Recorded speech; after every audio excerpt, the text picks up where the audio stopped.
হযরত ওমর রাদিয়াল্লাহু তাআলা আনহু কাবা শরীফ তাওয়াফ করছিলেন। একই সাথে তাওয়াফ করছিল আরব দেশের প্রতিবেশী এক রাজা জাবালা। এমন সময় একজন গরিব কৃষক জাবালার ইহরামের কাপড়ের উপরে ভুলবশত পাড়া দেয়। এতে জাবালা রাগান্বিত হয়ে সাথে সাথে সেই কৃষকের গালের উপরে একটা চর বসিয়ে দিল। এদিকে সেই কৃষক হযরত ওমরের কাছে যেয়ে জাবালার বিরুদ্ধে বিচার দিল। জাবালা ছিল হযরত ওমরের শক্তিশালী একজন মিত্র এবং খুব ভালো একজন বন্ধু। হযরত ওমর জাবালাকে কাছে ডেকে জিজ্ঞেস করলেন, তুমি কি সত্যিই তাকে চর মেরেছো?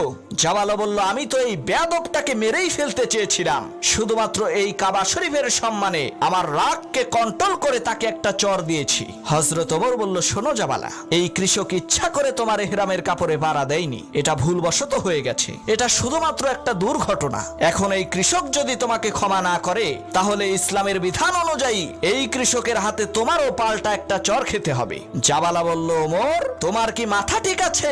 আমি একজন রাজা আর সে হচ্ছে একজন সাধারণ গরিব কৃষক, সে আমাকে কিভাবে থাপ্পড় দেয়? হযরত ওমর বলল, তোমরা দুইজনই মুসলমান আর ইসলামের আইনের দৃষ্টিতে ধনী গরিবের কোনো ভেদাভেদ নাই, তাই তোমরা দুইজনই সমান।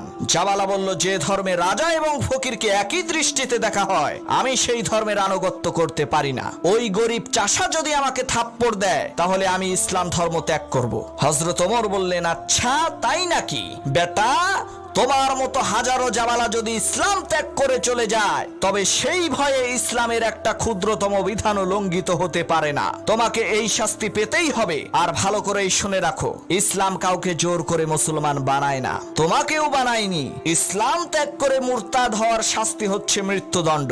হযরত ওমরের কথা শুনে এদিকে জাবালা রাগ আর গুসায় ফেটে পড়ার উপক্রম হলো। হযরত ওমরের নির্দেশে সেই কৃষক তৎক্ষণাৎ জাবালার মুখে একটি চর দিয়ে প্রতিশোধ নিল।